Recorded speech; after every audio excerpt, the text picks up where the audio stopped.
ಮಲೆಮಹದೇಶ್ವರ ಬೆಟ್ಟದಲ್ಲಿ ಹುಲಿಗಳ ಹತ್ಯಾಕಾಂಡ ನಡೆದಿತ್ತು. ಆ ಹತ್ಯಾಕಾಂಡ ಮಾಸುವ ಮುನ್ನ ಚಿರತೆ ಇದೀಗ ಸಾವನ್ನಪ್ಪಿದೆ.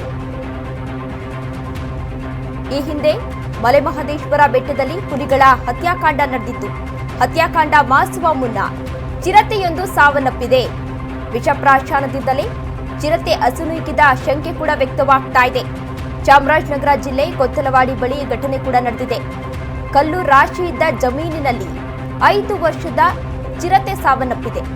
ಚಿರತೆ ಸತ್ತ ಸ್ವಲ್ಪ ದೂರದಲ್ಲೇ ಕಳೆಬರ ಪತ್ತೆಯಾಗಿದೆ. ಸ್ಥಳಕ್ಕೆ ಬಿಆರ್ಟಿ ಅರಣ್ಯಾಧಿಕಾರಿಗಳು ಈಗಾಗಲೇ ಭೇಟಿ ನೀಡಿ ಪರಿಶೀಲನೆಯನ್ನ ಕೂಡ ನಡೆಸ್ತಾ ಇದ್ದಾರೆ.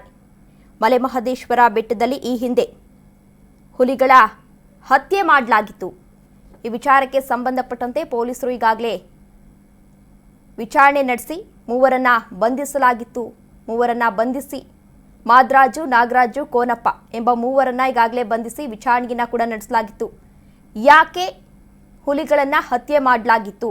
ಆ ಸತ್ತ ಹಸುವನ್ನ ಅಲ್ಲಿಗೆ ತಂದಿಟ್ಟವರು ಯಾರು? ವಿಷಪ್ರಾಶನವನ್ನ ಮಾಡಿದವರು ಯಾರು ಎನ್ನುವ ಎಲ್ಲ ಆಯಾಮದಲ್ಲೂ ಕೂಡ ಈಗಾಗಲೇ ತನಿಖೆಯನ್ನು ನಡೆಸಲಾಗಿತ್ತು. ಅಂತಹ ಸಂದರ್ಭದಲ್ಲಿ ಹಸು ಮಾಲೀಕ ಏನಿದ್ದ, ನಾನೇ ಈ ರೀತಿ ಮಾಡಿದ್ದೆ, ಆ ಹುಲಿ ನನ್ನ ಹಸುವನ್ನ ಕೊಂದಿತ್ತು, ಆ ಹಿನ್ನೆಲೆಯಲ್ಲಿ ನಾನು ಸತ್ತ ಹಸುವಿನ ಮೇಲೆ ವಿಷಪ್ರಾಶನವನ್ನ ಮಾಡಿದ್ದೆ ಎಂದು ಹೇಳಿದ್ದ. ಅದಾದ ಬಳಿಕ ಒಂದು ಹುಲಿ, ತಾಯಿ ಹುಲಿ ಹಾಗೂ 4 ಮರಿಗಳು ಸಾವನ್ನಪ್ಪಿದ್ದು. ಅದರ ಬೆನ್ನಲ್ಲೇ ಇದೀಗ ಚಿರತೆಯೊಂದು ಸಾವನ್ನಪ್ಪಿದೆ. ವಿಷಪ್ರಾಶನದಿಂದಲೇ ಚಿರತೆ ಅಸುನೀಗಿದ ಶಂಕೆ ಕೂಡ ವ್ಯಕ್ತವಾಗ್ತಾ ಇದೆ.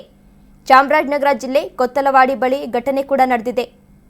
ಕಲ್ಲು ರಾಶಿ ಇದ್ದ ಜಮೀನಿನಲ್ಲಿ 5 ವರ್ಷದ ಚಿರತೆ ಸತ್ತು ಬಿದ್ದಿದೆ.